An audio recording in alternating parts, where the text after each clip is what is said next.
Добре дојдовте во студио. Македонија прогласи кризна состојба на северната и јужната граница. Во моментот ситуацијата е крајно драматична на границата со Гевгелија, каде што е поставена и ограда од бодликава жица. Таму се припадниците за брзо распоредување, армијата и полицијата. Гости во студиото се Мерсиха Смаиловиќ од невладината организација Легис и Трпе Стојановски, поранеше директор на МАРИ. Тоа е регионална иницијатива за азил, бегавци и миграција и професор на Факултетот за безбедност. Прашање до двајцата, мораше ли да дојде до оваква ситуација? Како ќе ја коментирате одлуката на владата? Станува збор за миграцијски текови кои што се непознати од аспект на обемот и на бројноста во изминатите години. Станува збор за исклучително интересен феномен, кој што е премногу сериозен за да само се обсервира. И во таа смисла интересен е од научен аспект. Позицијата на која географската положба на која што се наоѓа Република Македонија и која што ја прави поразлична во негативна смисла од сите други земји кои што се соочуваат со овој проблем, токму заради обкружувањето и релациите кои што постојат со соседите, ја става на листата на земји кои што најсериозно и најдиректно и најнепосредно мора се соочуваат со овој феномен. Значи, станува до израз доаѓа начинот како Република Македонија ќе го менаџира овој миграцијски бран и како во таа ситуација ќе овозможи спроведување на законите од една страна, меѓутоа исто така нема да биде потценета и хуманата човечката димензија која станува збор за миграцијските текови. Веројатно ова е една од кулминациите, дали е вистина кулминација на целиот процес не знаеме, можеби тој се уште ќе добива во интензитет, меѓутоа ова е ситуација која што е прилично драматична и во која што мерките кои што ги презема Република Македонија ќе се обидат да ги намалат последиците, односно да се оствари контрола на тоа кој се движи низ Република Македонија. Што значат овие мерки всушност? Што ќе значат мерките за државата, што ќе значат за самите бегалци, а и за јужниот сосед, на крајот на крајшта? Ке видиме дополнително што ќе се случува по примената на овие мерки, меѓутоа секоја држава има суверено право да овозможи спроведување на законите на својата територија. Со оглед на обемноста со кој што се соочува Република Македонија и воопшто земјите во регионот, сигурно дека тоа нема да биде едноставно, сигурно дека тоа ќе произведува и некои непредвидени, можеби и непријатни случаи понатаму, меѓутоа во принцип станува збор да се обезбеди суверенитетот на земјата и да се овозможи контрола за тоа кој влегува на територијата на Република Македонија, што е едно од основните права на секоја суверена држава. Ние како невладина организација која што сме од октомври месец инволвирани 2014 година со состојбата на мигрантите, уште од тогаш алармираме дека се станува збор за една бегалска криза и потребна интервенција од државата. Значи ние уште многу порано алармиравме и ги следевме светските текови каде што многу тешко земјите се снаоѓаат со бегалската криза, посебно Турција можеме да земеме како пример, која што беше најинволвирана како прва земја која што во контекстот тие земји, но немаше никаква реакција. Но секако дека имаме приметби кон вчера доведува. Како ја коментирате вчерашната одлука? Значи сите тела кои што учествува според законот во донесувањето на оваа вонредна мерка, значи интересно што никој од нив не ја посетил Гевгелија и железничката станица, никој од нив не зборувал ни со локалното население, никој не се не обидел да го смири локалното население, така да и вчера и дознав дека сме имали центар за справување со кризи, директори, институции и слично, која што нормално не ја посетила, ниту не функционирале до сега. Па не ја посетила железничката станица во Гевгелија за да види со каков обем и со каква криза и со какви проблеми се соочуваат, значи и регионалната и самиот град Гевгелија и локалната полиција. Значи, ние алармиравме, повикувавме да и се помогне дури на гевгелиската полиција, која што беше единствената која што се соочуваше со таа бегалска криза која што прв на удар беше градот Гевгелија. Така да самата процедура законска сите знаеме дали спочитување, дали воопшто собранието е известено, кој што после одлуката на владата треба веднаш да биде известено собранието, а прво беше известено Министерството за внатрешни работи и веднаш на експресна пресконференција. Значи дали воопшто е застапена процедурата, бидејќи нас како граѓани не интересира дали се почитуваат законите, бидејќи на нив се повикуваме, кога се донесуваат вакви вонредни мерки. А ако зборуваме за, бидејќи беа напоменати безбедносниот првиот момент зашто е воведена оваа мерка, безбедносниот момент. Значи, бегалците чекаат со часови за да бидат идентификувани од полицијата во Гевгелија за да добијат потврди со пасоши, со патни исправи или со документи од Грција. Многу од нив им беше и одбиено без никаква причина барањето да добијат потврда за намера за азил. Дури не интервенирав неколку пати во полицијата. Значи, тие сакаат да бидат идентификувани, сакаат да бидат контролирани од полицијата, иако тоа трае со часови, понекогаш и со денови. Исто така, ако е безбедносниот момент, ако сакаме да знаеме кој влегува во државата, че тоа многу веќе се одвиваше. Се регистрира во полициските станици во Гевгелија, полицијата ги гледа члените пасоши и она што е многу интересно и ние прашуваме секој кој што се плаши за безбедноста, знаеме дека Македонија од 2013 година е транзит рутата за бегалците. Од првиот случај на криумчар уапсен со мигранти, на нас веќе ни беше аларм дека нешто се случува. И сега, значи, дали има некој документиран кривичен акт сторен од некој мигрант? Дури ни селаните не ни се жала дека пат кога одеа пеш, дека дури и вошките не им ги крада, дури тие им даваат, а тие се плашени, тие се преплашени и ние повикуваме ако некој кривичен акт е сторен врз некој македонски граѓанин од страна на мигрантите, нека се посочи, бидејќи безбедноста на нашите активисти и мојата може да биде доведена во опасност, но такво нешто немаме. Во друг аспект, зашто Македонија не контролира кој излегува од нашата територија и иде во Сирија. Значи конкретно, зашто тоа не го направивме. Истрагата покажа дека Македонија 4 години ја следела групава која што е уапсена. Значи ние имаме бегалци кои што бегаат од исламската држава, кои што ви вела дека бегаат од таму. Можеби некој македонски државјанин ја запослал неговата куќа. Значи зашто тој момент не е земен пред кога се бориме за нашата безбедност, зашто не ја гарантираме нивната безбедност. Добро. А од хуман аспект ова е тотално харикир. Што се случува од утринава на границата, бидејќи се прошири информации дека границата е затворена. Знаеме дека мигрантите влегуваат на нелегален премин. Дали од утринава помина одреден број мигранти? Точно ли е дека има повредени, дека таму се пука со гумени куршуми, дека има солзавец? Што всушност се случува? Вие имате ваши луѓе денеска таму? Еве изворно да ни кажете. Значи не од утринава, туку од минатата ноќ се случа прво алармира гевгеличани за рафално пукање од огнено оружје. Тоа министерот го негираше, а гевгеличани потврдија дека слушаат пукање. Тоа беше минатата ноќ, каде што според очевиците кои што беа таму, тоест бегалците, станало некои проблеми помеѓу самите бегалци. Полицијата се обидела да стави ситуацијата под контрола и употребила пукање во воздух, што го потврдија и активистите од Грција кои што постојано се таму на терен. Оно што моментално се случува е имаме голем број на бегалци кои што се заглавени во меѓупросторот, кои што постојано последните измена од 19 јуни, од кога е воведена измените во законот, имаме постојано присуство на македонската полиција во делот каде што тие илегално влегуваат во Македонија. Каде што македонската полиција претходно обични полициски службеници го контролира бројот на беглаци кои што ќе влезат во нашата територија. Така да ние кои што сме постојано на терен гледате во групи како доаѓаат 50, 100, 20, 30. Поминали од утринава? Имаме само 100 беглаци, но оно што е загрижувачко, значи вчера кога е донесена вонредната мерка, беше навистина драматично во Гевгелија. Прво имаше веќе неколку бегалци кои што остана во Гевгелија, кои што пред да влегоа. Петорица од нив беа упатени од нашите активисти до полициската станица да извадат потврди за 72 часа, може да се качат во возот. Полицијата експресно ги стави во полициски джип и ги врати во меѓузоната. Нашите активисти останаа да чекаат до полнок дали ќе дојде некој од другите бегалци. Дојдеат 100 бегалци.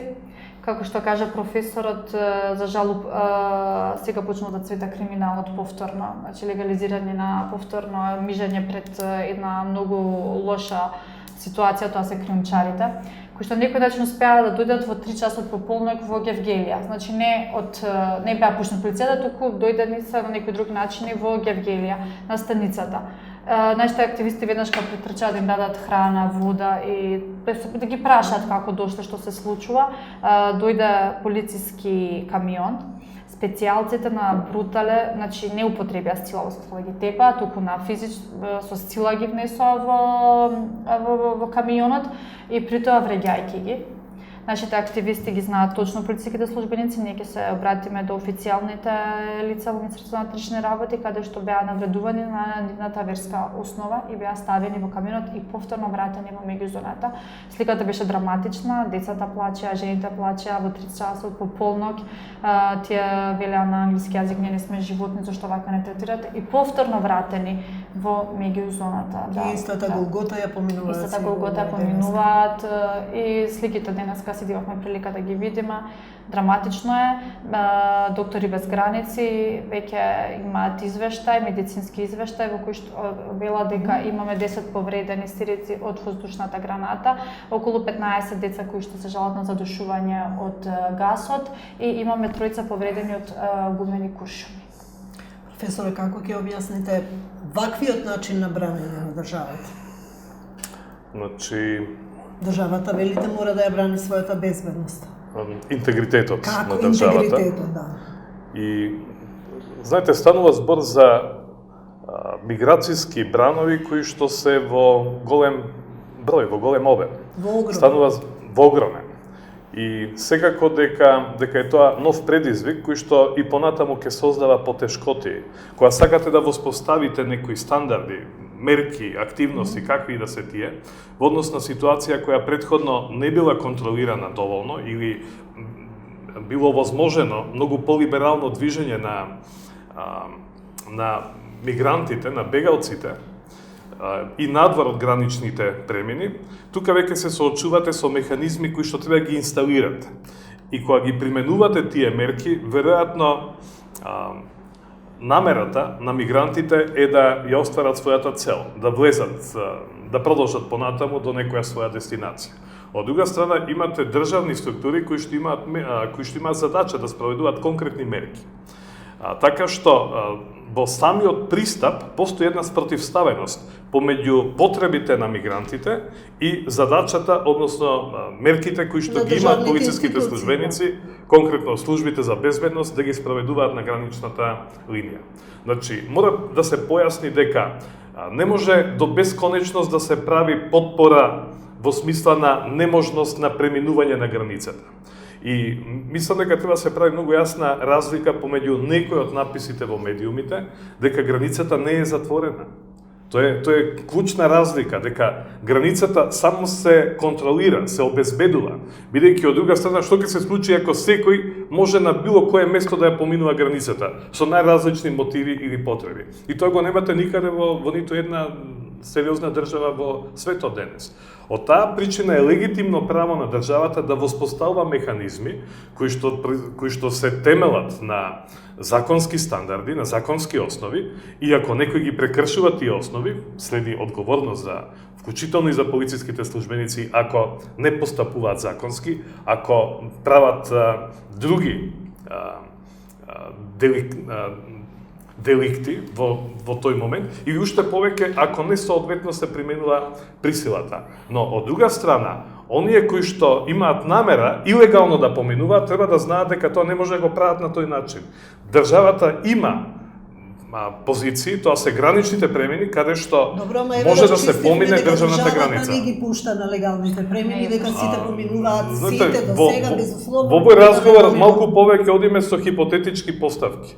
Значи, ние не знаеме дали државата не прави контрола на тоа кој иде во војштата во Сирија. Државата си ги работи своите работи. Колку успешно го прави, тоа е друга работа.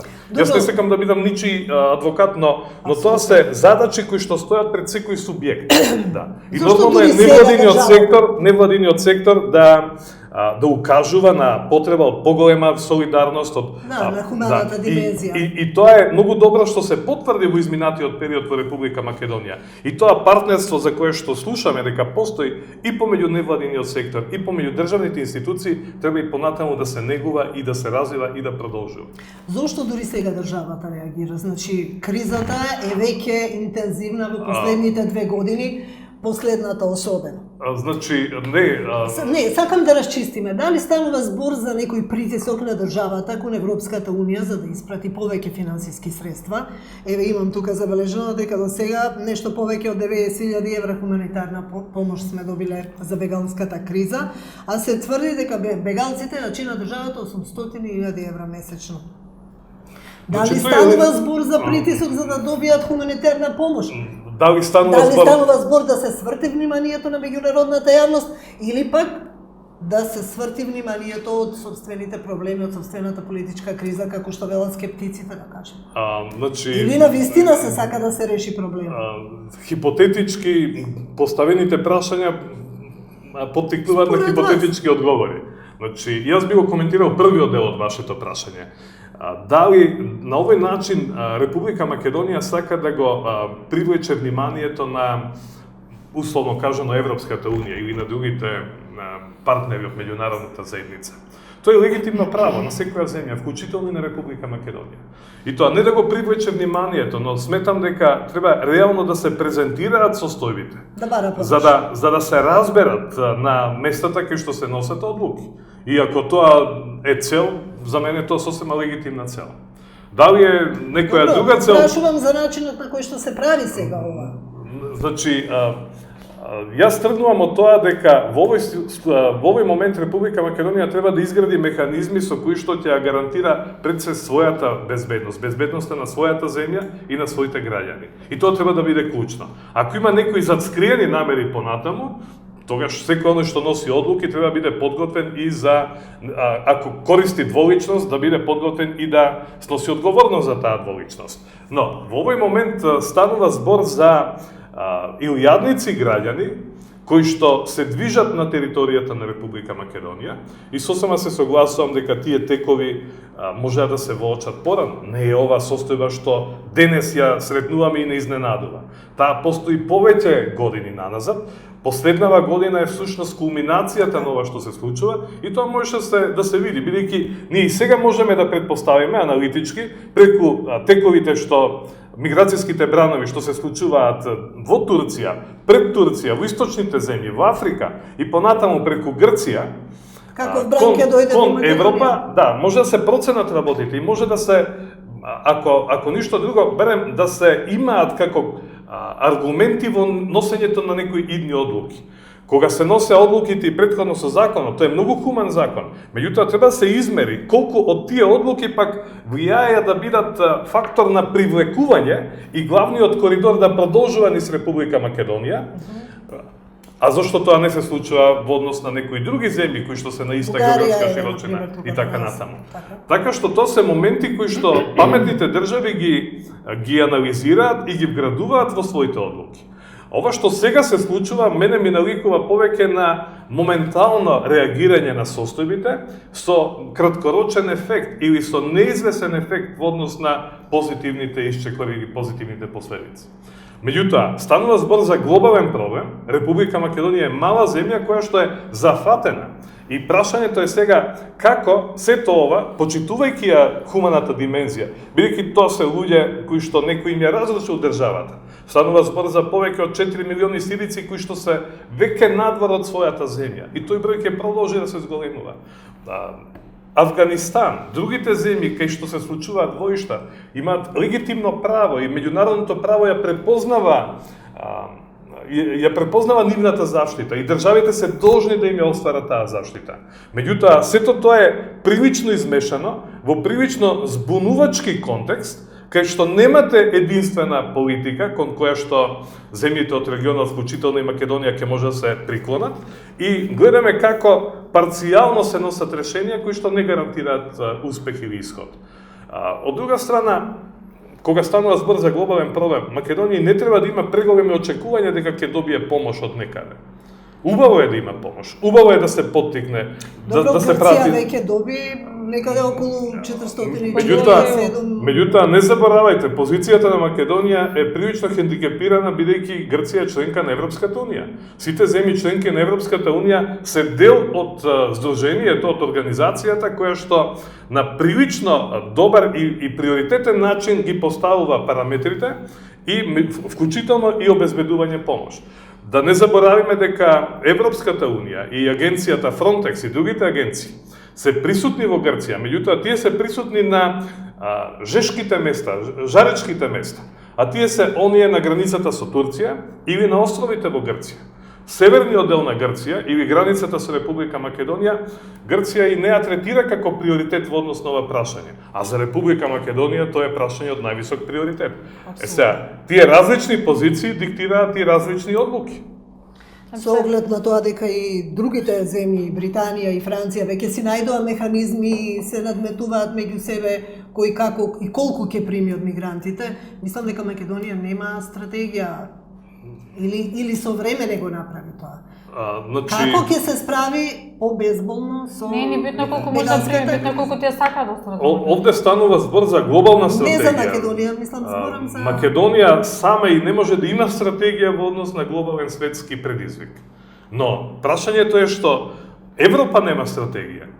И овој дел од Европа, кој што е познат како Западен Балкан и кој што функционира како енклава, всушност се соочува со прелевање на ова прашање за кое што денес дебатираме и од Европската унија преку регионот па понатаму. Што е, би рекол, дополнителна етичка грижа би требало да биде на Европската унија во поставување на интегрирани механизми за амортизирање на обемот во кој што се манифестира овој проблем. Реално ли е тоа што се вели дека Македонија троши 800.000 евра месечно?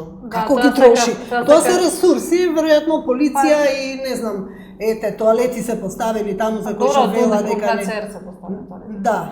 Значи тоа сега се поврзам на професорот што го кажа, значи секако дека е многу интересно да зборуваме за возможување илегално влегување во Македонија, илегално движење или тие аспекти, ако по професија сум правник, сепак во моментот зборам како во име на хуманитарец, но работата е што бегалците, значи голем дел од сириците, беше интересно се запознам со професор по меѓународно право, кој што пред донесување на законот за 72 часа, го прашува полицајецот дали може да користам воз, тој му вели не, а дали можам да користам автобус, не, а пешки можам. Како можам пеш да ми ти стојам пред тебе, не ме апсиш, илегално сум легол во твојата земја. Значи тука има многу парадокси од 2013 кога почна овие текови да се движат, но тие сакаат да ја користат генерално граничната зона, официјалниот граничен премин со Грција, но значи тоа има невозможено, бидејќи нели сме обврзани да ги вратиме во земјата каде што дошле и Македонија не ги третира како бегалци, бидејќи тоа треба да се докаже, туку како илегални мигранти. И тие се префрлуваат да идат да влезат во делот кој што е дел од границата, ама ете илегален да го наречеме така, но последните 2 месеца кога донесен законот, всушност тоа го постигна законот, се канализира од каде ќе влегуваат бегалци, бидејќи тие не сакаат да користат криумчари, мафија и страшно.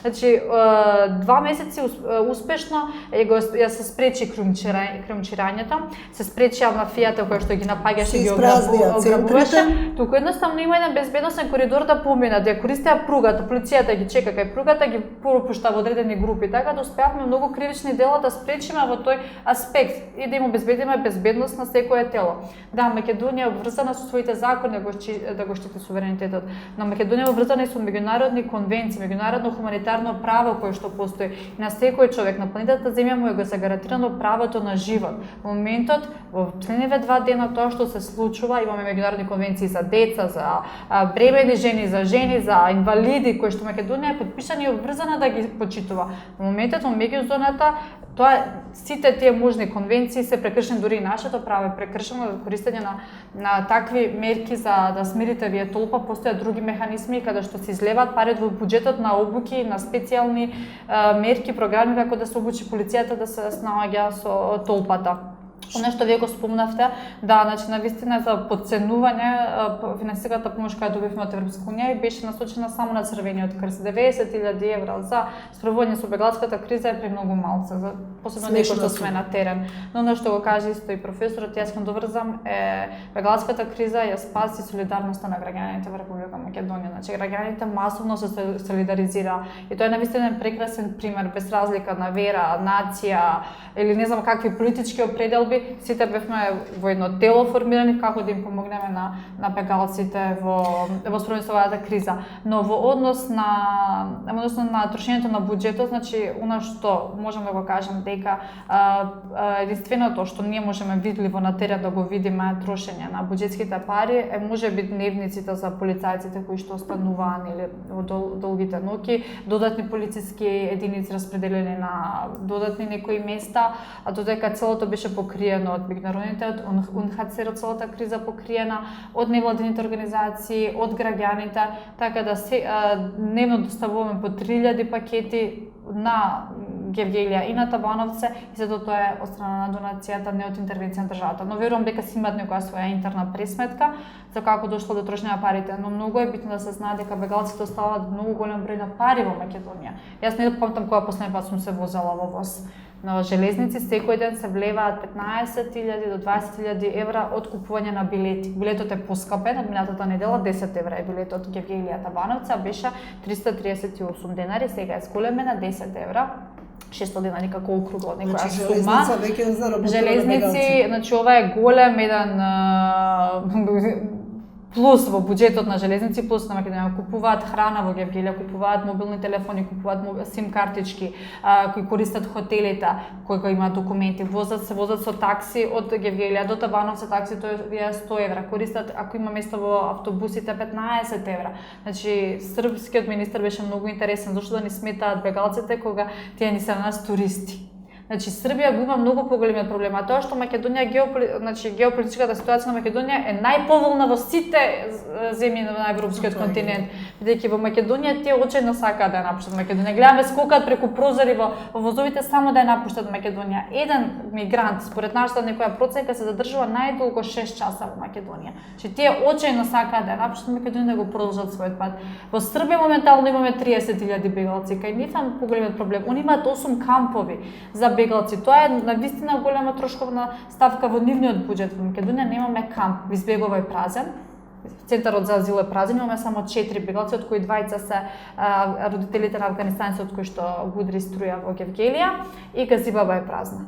Значи имаме навистина едно штедење, Газибаба имаше 450 мигранти кои што добиваа храна, бија чувани од посебна полиција, така да ние во моментот имаме напротив влевање на плюс пари во буџетот, за штедување на бегалскиот камп во Избегова кој е празен и Газибаба која што е празна, а немаме други кампови, камповите кои што се градат од страна на УНХЦР и Црвениот крст. Од друга страна имаме револтирани бегалци кои што се наоѓаат во меѓузоната, слушаме за тоа дека легнуваат под воз, дека сообраќајот бил запрен, дека на моменти и се протестирало. Каква би можела да биде рефлексијата на сето ова? Значи на овие мерки што ги донесе државата? Јас мислам дека кога станува збор за мигрантите, никој не може да предвиди што може да се случи утре. Навистина, кој што не можеме да ја предвидиме. Дека криумчарите веќе кој што не можеме планови како да делуваат. Кој што не можевме да ја предвидиме оваа состојба, навистина барем од мој како што кажав, долго време сме на терен и работиме со мигрантите, јас навистина не можам да предвидам што може да се случува утре. Се наоѓаме една таква, како што вели професорот, стварно навистина интересен феномен и од страна на изучување, бидејќи вие не знаете што може да се случи. Но она што може да знаеме, може да случи што се случуваше претходно. Што се случуваше април, март, април. Да, но сега ситуацијата е мощно драматична. Да, сега веќе сега во меѓузоната. Значи драматично аспект на нивната безбедност. Значи сега навистина сме загрижени за безбедноста на бегалците, безбедноста на децата, на бремените жени. Ако во средата имавме 12 спонтани абортуси на жени кои што беа изморени од патот, сега замислете каква е состојбата на бремените жени кои што го вдишуваат гасот, кои што ги слушаат куршумите, кои што немаат тоалети. Вчера изаврна, значи таму тоа е сува земја, вчера изаврна, спиеа во кал. Значи нема храна. Значи, само сега замислете хуманиот аспект кој што моментално се случува во меѓузоната и целосно карикириваме од хуманитарен аспект, бидејќи на пресконференцијата вчера беше спомнато дека оваа мерка е воведена и од хуманиот аспект да ни се овозможи што похуман однос. Од друга страна, сега имаме алтернативни патишта користење, ќе влегуваат во Дојран, од страната на Дојран, на Богданци, кога ќе ги прашуваме од каде сте влегли, тие веќе ги знаат, родите бидејќи користат GPS уреди. И нормално мафијата, значи криминалците кои што ја искористуваат оваа состојба, ќе го имаме повторно Лојане, ќе го имаме Ваксинце, значи еден куп криминални мрежи и можеби јас претпоставам дека и повторно кога нели користите криумчари, како сведоци ќе завршите во Газибаба. Така да јас баш верувам едно не е црно сценарио, туку ми е сценарио како беше пред законот да стапи на сила, изведите во законот за азил. Така да навистина од хуман аспект е една катастрофална ситуација за бегалците и од безбедносен аспект, бидејќи јас како граѓанин на Република Македонија сум ужасната, знаејќи дека постојат голем број граѓани кои што се бават со криумчарење, посебно кога ќе знаете како голем дел од криумчарите се афганистанци кои што нормално живеат и оперираат на територијата на Република Македонија и тоа нормално ве плаши или криминалци кои што ги претепуваат и им ги крадат парите и во тој момент. Но секако мора да се направат некои механизми. Исто така што чувствувам со и населението во Гевгелија кој што навистина се соочи со еден феномен кој што не го очекува. Голем број на бегалци беа во нивниот град, немаше никакви хумани услови, имаше само 5 тоалети поставени на ремонтирани се и граѓаните на Гевгелија. Значи, дали тоа би било и од болести или не знам што, но генерално требаше да се направи на побезбедносна мерка. Ова што се случи, ова е екстремот кој што никој не го очекуваше. Може би некоја подруга механизам, си верувам дека можеше да биде изнајден. Во ова кризно тело да беа консултирани Високиот комисаријат за бегалци, Црвениот крст, ние или било кој друг, може би на друг начин ќе се постапише. Туку напротив, постапено е воопшто не се консултирани сите тие невладини. И општината на Гевгелија можеше да се вклучи поажурно околу сите тие. Вклучена е општината е вклучена, ние имаме координативни состаноци со И повторно Македонија е во центарот на вниманието, повторно сите светски медиуми денеска доаѓаат во Македонија. Мене ме интересира дали МАРИ, како меѓудржавна организација, можеше да влијае, ако не на политиките на државите нормално, на градење на една стратегија посо време. Значи, повторно ќе кажам дека овој процес трае веќе неколку години. Неспорно, МАРИ има јасен мандат и во рамките на мандатот има изградено механизми.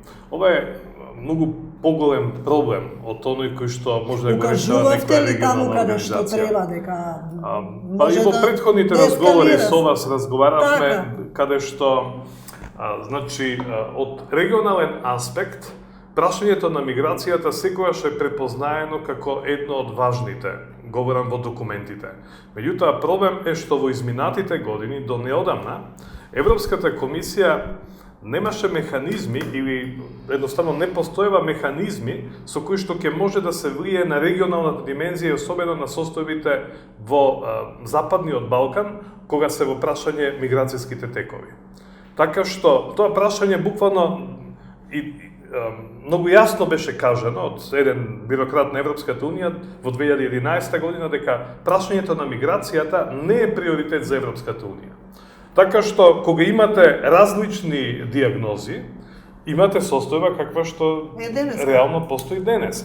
Значи, меѓутоа, да бидеме реални, станува збор за сложен феномен, за сложен предизвик, кој што не е лесно да се менаџира. И во тие рамки Европската Унија прави напори. Следната недела, на највисоко ниво, на состанокот во Виена, веројатно ова ќе биде едно од приоритетните прашања што ќе биде поставено и ќе се разговара. Слушаме за најава за европски конференции со прилично конкретна агенда, меѓутоа тие ќе се случуваат за некој месец. Така што решенијата може да претпоставиме и да се донесат и да станат ефективни од кога ќе важат. Проблемот е сега. И овој проблем се уште оди во нагорна линија. Веројатно тоа ќе се случува и во септември, можеби во еден дел од октомври. Поради годишните прилики или околности, веројатно ќе има едно забавување до следната пролет, а тогаш ќе видиме што ќе имаме до тогаш. Мерси, како е решението според невладиниот сектор? И според ваше лично мислење? Решение, што кажеш професорот, ни Европска унија нема решение и постојано ги приспитува своите политики во однос на мигрантите. Секоја бродска несреќа ти е вела дека ќе ги приспитаат своите политики, ги приспитуваат своите политики. Беше интересно, заборев да го напоменам. Имаше нешто што предизвика голема реакција дури кај европските политичари кои не контактира пред 2 недели.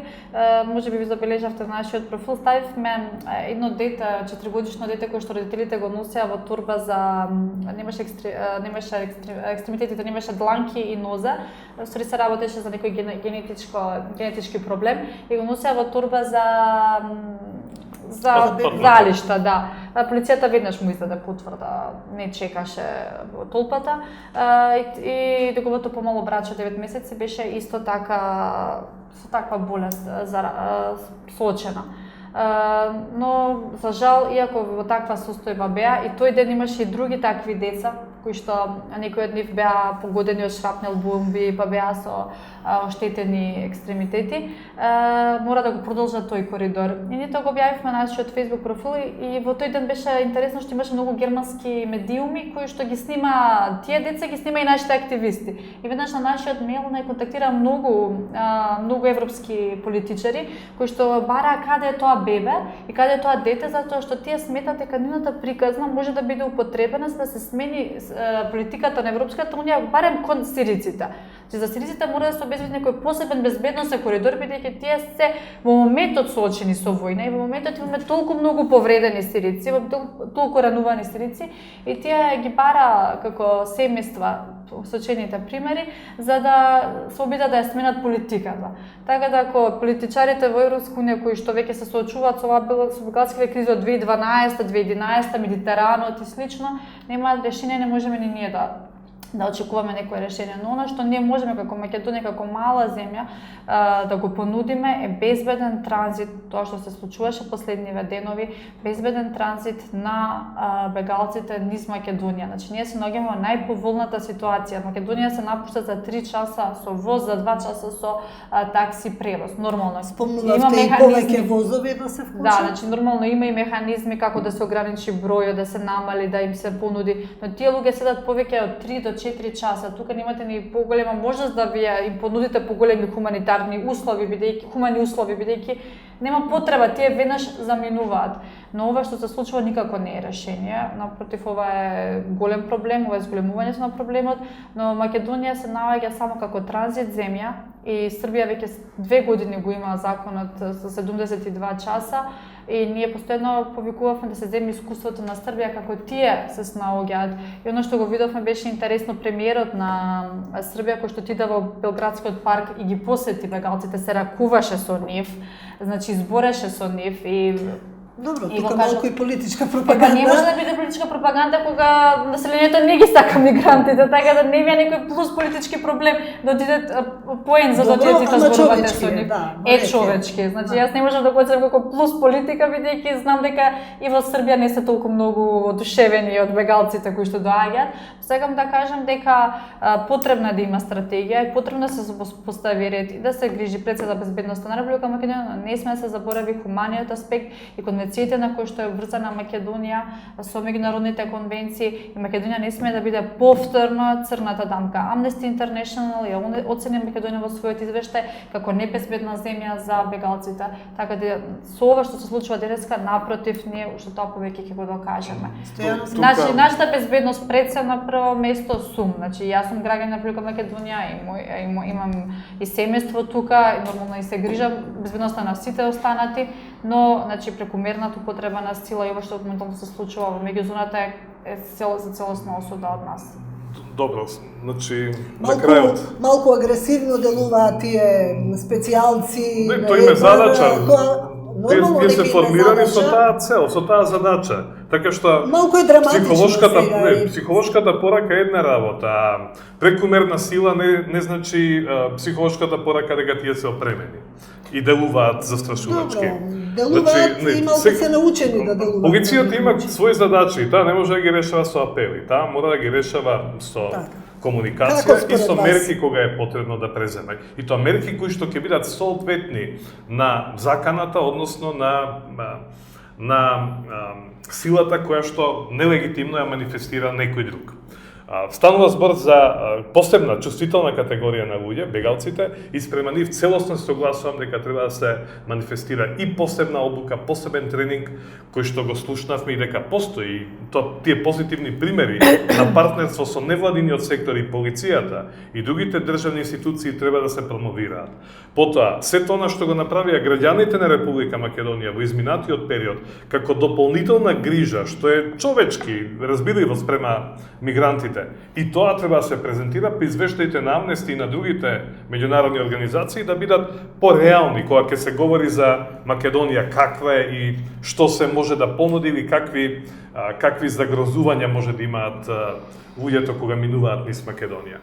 Значи, јас се залагам за тоа дека коридорот по кој што може да заминуваат треба да биде безбеден, бидејќи сето она што го гледавме на снимки што ги добивавме преку странски релации пред се, странски агенции, за тоа што се случуваше во возовите во Гевгелија, покажуваат дека и тоа е дека луѓето се загрозени и од тој дел.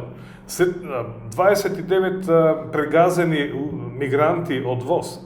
Тоа е исто така бројка која што говори за безбедносниот аспект или отсуството на безбедност.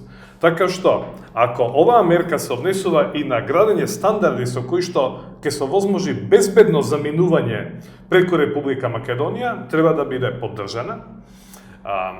Од друга страна, проблемот е во таков обем и во такви рамки, каде што гледајќи како постапуваат земјите од Европската Унија на различен начин во однос на градењето на некаква солидарност или во однос на некакви квоти кои што им се наменети за нив, реално тоа ќе продолжи и понатаму до оној момент додека или проблемот со мигрантите ќе се намали сам, или тој ќе биде уште поголем, па таа опасност ќе биде препознаена и ќе делува обединувачки меѓу земјите од Европската Унија да бидат посолидарни и да отстапат дел од својот суверенитет во име на некои единствени мерки или механизми кои што ќе бидат пофункционални, поединствени и ќе може подобро да се координираат. Така, во меѓувреме на пошироко на глобално ниво го очекуваме тој состанок на 27 месецов, во октомври уште еден состанок, меѓутоа до тогаш ќе се снаоѓаме така како што државата знае и уме. За меѓународните организации, јас всушност сум истражува со Human Rights Watch за состојбата на мигрантите во Република Македонија. Реално до мај ние немавме некоја позитивна приказна која што можевме да ја прикажеме за состојбата на мигрантите. Имаме двајца изгорени алжирци со 70% изгорено тело кои што февруари се обидаа да се возат на врвот од возовите, значи за да поминат илегално. Се уште се во државна, се уште се во градска болница, не може да се опорават, бидејќи се работи за тинејџери. Така да јас си сакам реално да ја прикажам, бидејќи Македонија има толку поубави приказни закажувања и мене ми пречи кога ќе дојдат BBC, CNN и Reuters и која само негативната слика ќе ја прикажат на Македонија. Дури интервјуата со нас не ги прикажуваат во целост или како доставуваме хуманитарна помош, не го покажуваат. Не го покажуваат. Ми се чини дека во ниедна држава не дојде до израз. И мојата реакција до меѓународните телевизиски станици беше, значи половина час не снимате, не интервјуирате како доставуваме помош, потоа во вашите прилози не го покажувате тој момент, туку само го покажувате возот, турканиците и тепањето од полицијата. Има тука и хуман аспект. Зошто не го прикажувате тој момент? Значи и нас ни пречи. Ние сакаме приказна за солидарноста да се прикаже, бидејќи сепак Македонија е земја каде што имало војни, за жал имаме екзодусот со егејската Македонија, значи егејците кои што поминуваа истиот овој пат кој што го поминуваат сега сириците. Значи Македонија има и поубави приказни закажувања и ние постојано ги алармираме и нас ни е мило што постојат социјалните мрежи, што нашата организација е поддржана од многу голем број на граѓани и на организации, бидејќи сме позитивен пример за тоа што Македонија може и што Македонија моментот го прави. Да се надеваме дека ќе успееме да се справиме со ова втора по големина хуманитарна криза после Втората светска војна. И можеби она правило, без оглед што е феноменот глобален, секој во своето микроподрачје да прави она што објективно, позитивно може да го направи како позитивен чекор. Ви благодарам што бевте гост.